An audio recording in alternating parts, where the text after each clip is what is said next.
Hi everybody, Mrs. Pesic here. We're looking at the fourth problem on the worksheet. This is the one that we didn't get to in class in block 4. So the directions are, here's your function f of x. It's a degree 4 function, and you're asked to verify that x minus 5 and x plus 4 are factors of the function f. All right, so we're looking at this problem right here. And if we're trying to verify that x minus 5 is a factor, that means that 5 would be the number that we would put in the box. 5 must be a 0, so that's the number that goes in the box. We put our coefficients 1, negative 4, negative 15, 58, and negative 40. And then when we do our synthetic division process, bring down the 1, multiply, you get 5, add, you get 1, multiply, you get 5, add, you get negative 10, multiply, that's negative 50, add, you get 8, multiply, you get 40, add, you get 0.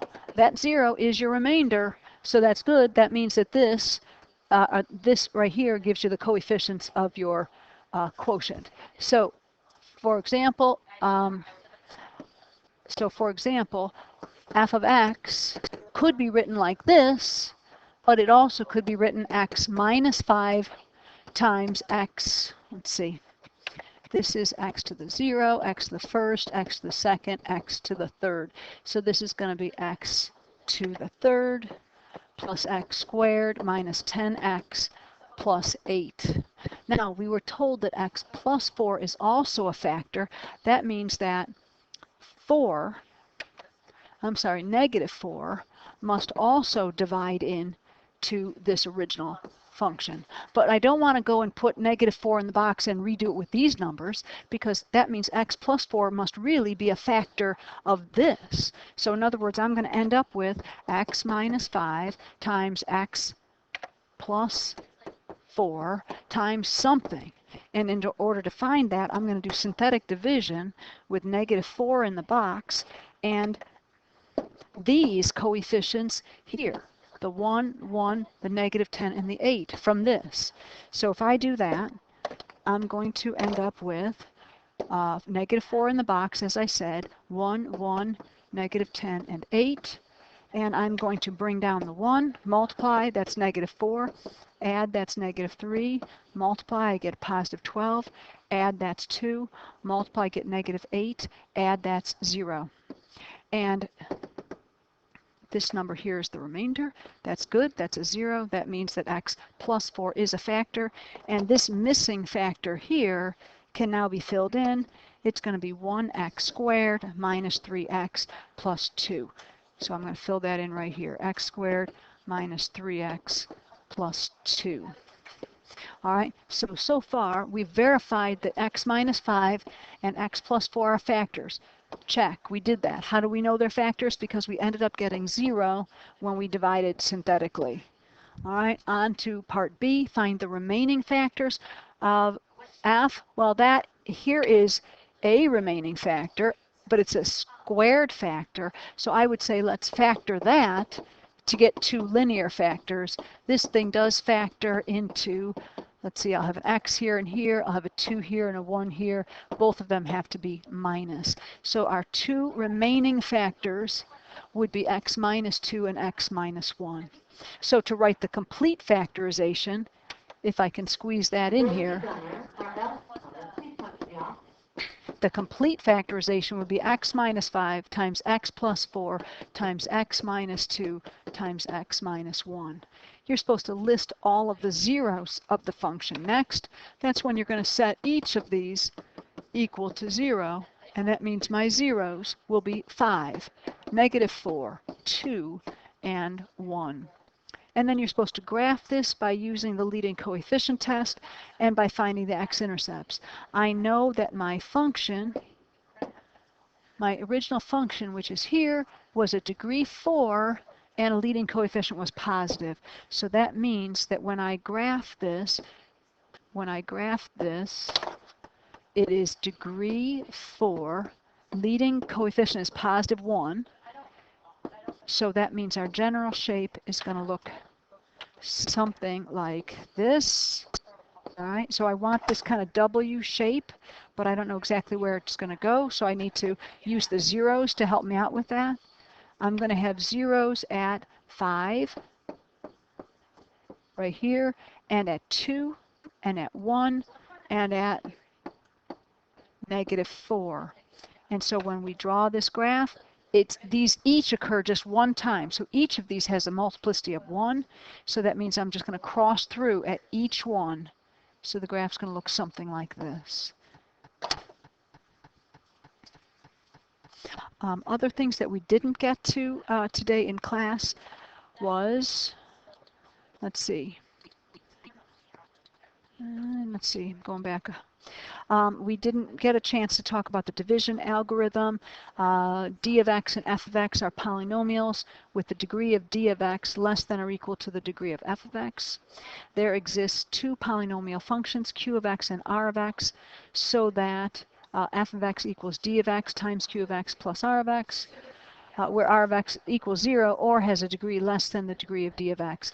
That looks like a lot of words, as I'm sure you would agree, but let's see if I can find an example that we did together, like this one. Beautiful. All right, let me pop this, what I just read.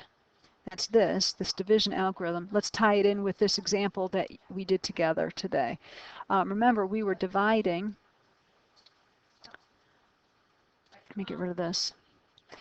We were dividing 5x cubed minus 6x squared plus 8 by x minus 4. So that means that I can rewrite this as f of x, that's that original function, 5x cubed minus 6x squared, 5x cubed minus 6x squared plus 8. And then I can write that as equal to d of x, which is my divisor. That's the x minus 4. And I can say that's times q of x. That's my quotient, which we got right here. That's this 5x squared plus 14x plus 56. And then plus the remainder, which was plus 232. So you could check this if you'd like. You could multiply out this, use the box method or whatever you want, multiply that out, add in the 232, and you should get back to this. All right, you can test to see if a polynomial has x minus k as a factor by evaluating f of k. If f of k equals 0, then x minus k is a factor. All right, and a polynomial f of x has a factor x minus k if and only if f of k is equal to 0. So for example, if I say, let's make f of x equal to 2x squared minus 16. No, I'll say minus 32. And I want to know, what's f of 4 equal to? Well, if I want to know what f of 4 is equal to, I could plug it in directly and say, oh, that's going to be 2 times 4 squared minus 32. And I end up getting 2 times 16 minus 32 is actually equal to 0.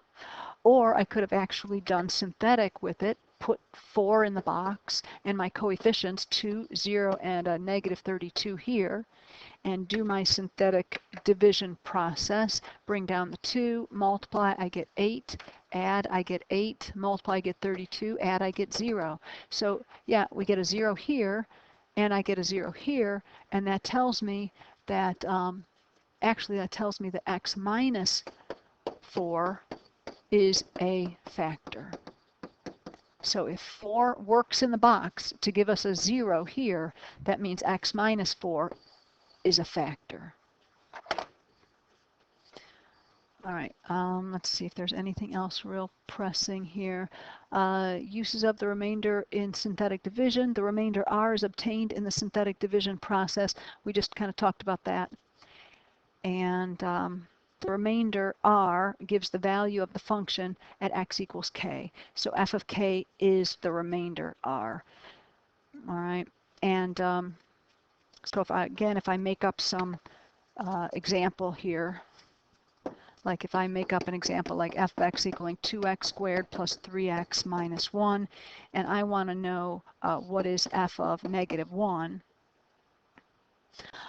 the remainder, let me put it this way. If I want to divide if I want to divide 2x squared plus 3x minus 1 by, let's say, x plus 2, then I can actually find out what the remainder is. What is the remainder going to be when I divide? I can actually find that by just evaluating f of -2. That's the number I would put in the box if I was going to do synthetic division.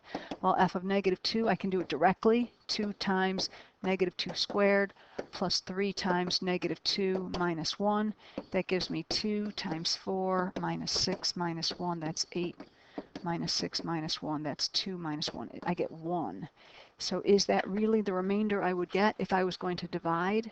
If I put -2 in the box, 2, 3, -1, bring down the 2, multiply, add,